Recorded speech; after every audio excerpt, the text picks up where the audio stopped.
Austin Lee here, Lee's Bees. Today we are going to look at the anticipated review of the Hillco MiniMAX extractor. Alright, so here you have a good shot of the MiniMAX. Three major components. Up top we have our 3-horse motor, we have our 5-to-1 gearbox, and we have our variable speed drive that controls the 3-phase motor. Very heavy duty equipment here. For those that know me, I am in the education line of work, and I am experienced with some engineering, with some electrical, mechanics, things of that nature. So, looking at this, I'm quite impressed myself. Now, with that, there's a cravat. This is my first powered extractor. And so, I guess take it for what it's worth, but I know what I'm talking about, I feel, in terms of what we're looking at here. So starting with the motor, it is a 3-phase motor. Has a nice little placard right here that talks about it. It is a 3-phase motor, and that's a pretty beefy motor for what we're doing here. Especially since we're using a worm drive style or screw style 5-to-1 transfer case, or gearbox, some might call it. That's a lot of motor to put behind this machine. It is only rated at, where is it here? I believe it's a 1/2 horse. Yeah, 1/4 horse. That's still more than enough motor to do what you need to do with this extractor. Looking at the gearbox, as most of you would probably know this, it too is pretty beefy. We have our input from the motor right here that then crosses perpendicularly to our drive gear that drives our reel inside the extractor. This is, a fairly heavy duty unit. Both the motor and the gearbox have a lot of heat control. So all these fins you see on the motor, all the fins you see on this gearbox, that is all creating surface area, which is going to increase the cooling capacity of both these devices. Something again you don't see on some of the other extractors out there. One of the reasons I picked this extractor. A lot of extractors, you'll see the motor, vertically right here, which is taking up headspace, depending on where you need to put this. And some of those, might have a gearbox, but a lot of those are also direct drive. So this motor would be directly driving your reel. Here we're using this gearbox, which reduces the strain on this motor. So we have a beefy motor that's now being reduced in its workload even more.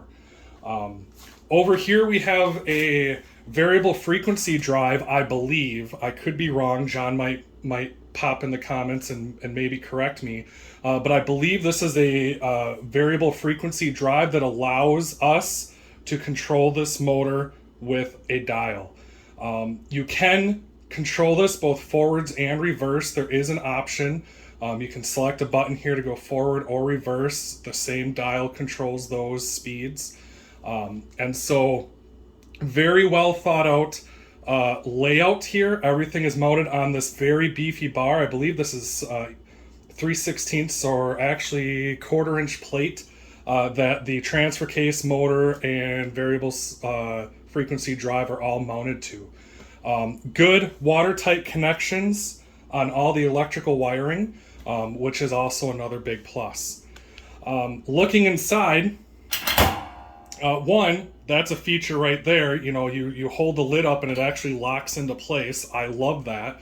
I had a 2-frame extractor before I was using, and it was very tedious, finding a place to set the cover down so you could load the thing and then put the cover back on so you didn't have, honey whipping out at you. So very love that idea. The hardware with the hinges, kind of interesting. We have some very long bolts here. Now, I understand, you want to not risk one of these nuts dropping into the extractor while it's in use, or possibly even getting into your honey bucket. But using a nylock with a fine thread bolt like this, you could easily shave some of these off. And in fact, this one here, you can see it's almost like we ran out of hardware because we have two different lengths on this hinge. Not a deal breaker. One other YouTuber mentioned on a larger machine, the big version of this, that he, grabbed or caught this with his hand or his knuckle or something. So just be aware of that.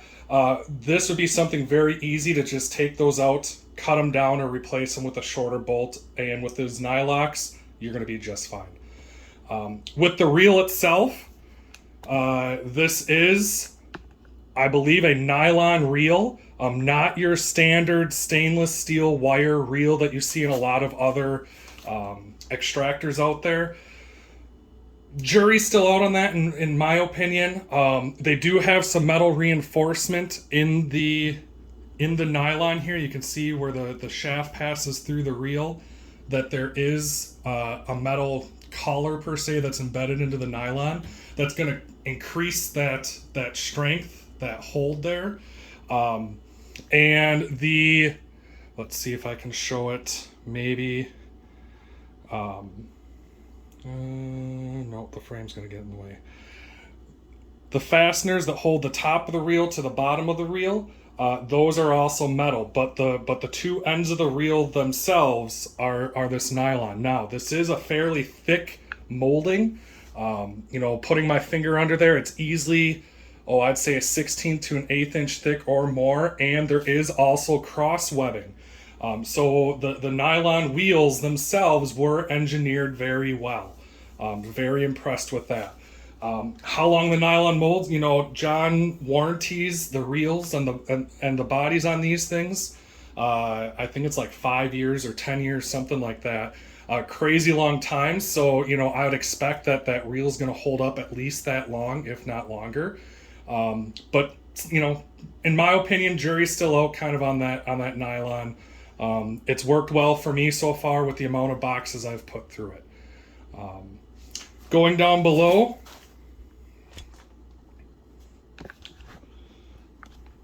all right, we do have a all metal gate here. It is spring loaded, works very well in my opinion. Works as it should function. Looks like I got a drone in there. I haven't seen one exactly like this design before, but it's working just fine. I haven't had any drips or anything of that nature. You just close it. Nice finger engagement on the tightening nuts there. So, pretty good design there. These legs, moving to these legs. Zoom back out here. Come on. Maybe. There we go. These legs, extremely durable. I'm loving the work and the thought behind this leg with the offset at the base, with how they're mounted to the tub. I'm really impressed with that. That shows, some thought went into this design. So very, very well kind of put together machine overall.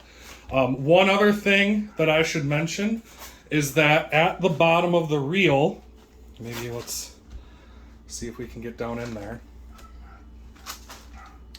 Can we zoom in?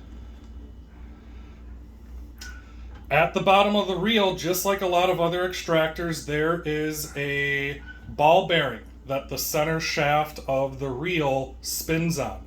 On my old extractor, one of the things you had to do, you had to take the entire reel mechanism out. You had to take the entire reel out, and you had to get down in there and you had to clean and grease that ball bearing with food grade grease. One thing John's done on this extractor, which again, I come my prior than education, I was a mechanic. He has a grease zerk on the bottom of this extractor. That is a fantastic idea. It makes greasing that beautiful. You take your grease gun, you hook it up to that, you give it a couple pumps, and you're good and golden for, probably that entire season's worth of extracting, depending on how many boxes you got. So very impressed with that. That is a brilliant idea. I didn't see that on, I don't think, any other extractors that I was looking at before I made this purchase. And then one final note that I really like about this is the simple fact that the base, the bottom, and it's hard to show, I tried taking some pictures inside and from the bottom, and it's difficult to show, but the bottom of the extractor is tapered. It tapers out from the center, and where this spout is attached to the tank is actually lower than the bottom. So all the honey that forms and pools in the bottom of the extractor is going to flow to this gate. Again, one of the things with my old manual, you had to tip the whole extractor to get the last bit of honey out of the bottom of it. On this particular unit, you can leave it sit here, open the gate, and it's just going to drain right out, because the entire bottom is not only conical, but it's tapered towards this gate. So again, another really good, really awesome idea on this extractor. Let's see. Let's run this thing. Let me get this set up here. There we are. So I'm just going to take a frame and I'm going to put it in. Now, you can't just kind of go directly in. It's a pretty tight fit. You'll see you're going to bump against the cover a lot, which again, I love that this cover stays here because I'm not getting honey all over the gearbox, okay? But you do kind of have to go, at a taper, or before you have other ones in here, you can go sideways and then rotate it in. And you're going to set it in there. And then this is something, again, I had a two-frame manual extractor that extracted tangentially. So the frames sat like this as they spun, so you could only do one at a time. This is a radial design, which is one of the things that I wanted in an extractor, so you can do both sides at once. But something that I didn't know, and maybe it's just the rookie in me, but I didn't realize that you have to kind of hook the bottom of the frame under the bottom reel on the outside. It kind of holds it in place. See how it kind of stays there? The thing, I like that because it holds your frame in place. You can see a lot of these are pretty stiff. There's a couple that are loose. And the ones that are loose, it's because if you don't build your frame straight, if your sidebars on your frames are at an angle, if your frame, when you build it, you don't build it quite square, it's going to be a bugger to get it hooked into this reel. Sometimes the best thing you can do is just pull the frame out, flip it 180 degrees, slide it back in, and it'll hook into place. And again, what I'm talking about, let me see if I can get down in there. I'm talking about right down there. You see where the bottom on this frame right here is? There's your side piece. You hook it under the reel down there and it'll hold that frame in place. And I love that. I absolutely love that. It's just, you got to make sure your frames are built square in order for that to work well. So, all right, let's get this thing going. First thing I'm going to do, I'm going to plug it in. I took a break before, and so I unplugged it. One thing to note, close that. One thing to note, that even if, let me come over here, even if you have it unplugged in, but you have it off, you still have power to this box. I don't necessarily care for that. I think that's one thing that, future designs should and could be looked at, is if you're not using this machine, I mean, obviously it's a good idea to unplug things when you're not using them, but if you happen to walk away and forget to unplug it, I don't like power running through my equipment. That's kind of a pet peeve of mine, and so not a huge fan of that. I'm trying to figure out where to put you guys. Not a huge fan of that. So, but, you know, overall, does it make or break the purchase? Absolutely not. So I'm going to turn this thing on right here in the center. All right. And I can hear a fan kicked on. And now what I'm going to do is I'm just going to start spinning it up. And we're going to see how out of balance these frames are, if they're in balance.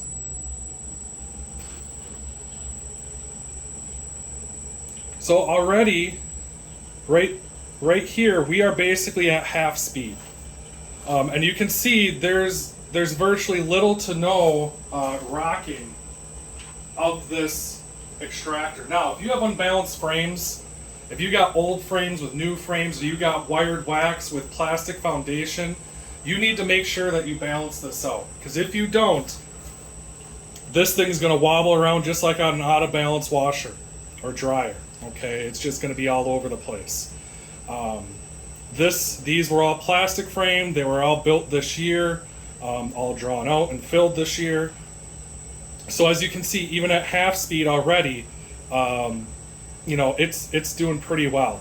Now, normally what happens is, while this is going at half speed, I'm grabbing new frames and I'm coming over to my extracting bucket behind me, or excuse me, decapping tank behind me, and I'm working on cutting the wax off the next box. Okay, that's how I do it. By the time I get all 9 frames decapped, depending on the temperature, which in here today it's about 82, 83 degrees, so it's warm, these are sometimes done. So what I do, I put it at half speed, I grab probably 3 or 4 of these frames, load them into the decapping tank, turn back around, and if we're good like this, I increase the speed.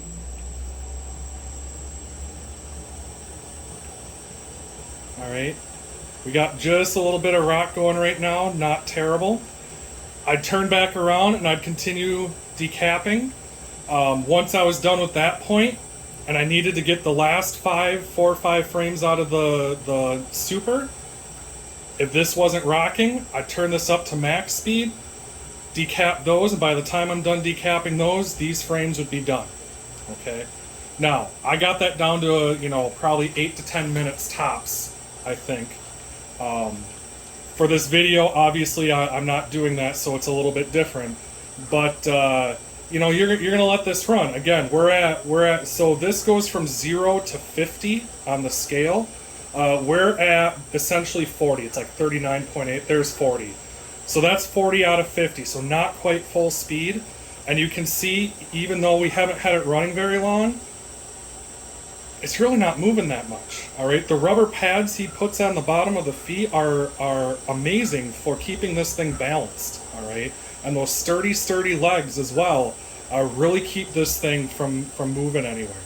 Once I have my permanent honey house set up, this will of course be, you know, hard mounted, bolted down for use. But for right now, it works perfect. Yeah, so, you know, and you can just keep creeping up on your speeds if you want. You can see it's rocking a little bit more. I really don't want to go any faster right now. Turning it down is just as easy as turning the dial. All right, so there you go. I turned it down. One thing I'm hoping the video picks up on, and you know, I have hearing issues, and so my hearing is a little bit different than a normal person, but I hear a high-pitched whine. And I don't know if that's this variable frequency drive, if there's an issue with that, if this fan maybe, you know, has a bad bearing or something, or maybe the motor. But I have a high-pitched whine on this machine. In the beginning, it's really annoying. But once you're a box, 2 boxes, 3 boxes or more in, it kind of goes away. It changes frequency a little bit with speed. So, you know, to me, it's almost like a bearing, or maybe the frequency generator in the control box. I'm not entirely sure, but yeah. So that's how that works. Don't forget, when you're extracting honey, as I I've kind of forgotten to do.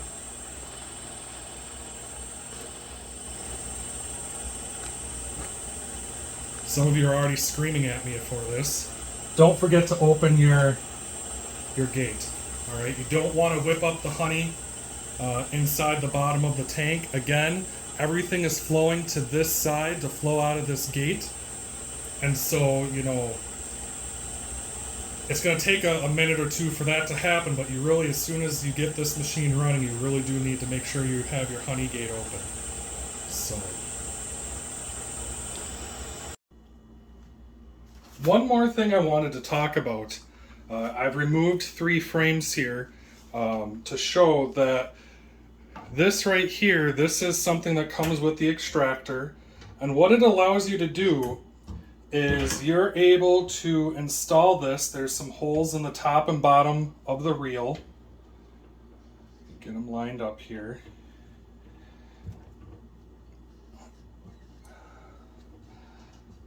There we go. So putting this basket in allows you to put 1 deep tangentially per side. So it comes with 3 of these. So you can run 3 deep frames tangentially. So the side of the frame will be facing outwards. You'll extract it, shut the machine off or turn it off, turn it to 0, pull the frames out, flip them 180, put them back in to extract the other side of honey. So that is a nice feature. I don't run a lot of deeps. I do run a few though. And that allows me to extract those if I don't save them through the winter to feed in the spring. Another thing it allows you to do is allows you to use these cappings bags. All right. So this is something I might do a review on at a later date. But what it does is this allows you to open this bag up, fill it with all your cappings, and then you just rehook this on this side like that, and you can hang it off of this wire basket, and you can actually extract the honey out of your cappings, excuse me. I love this.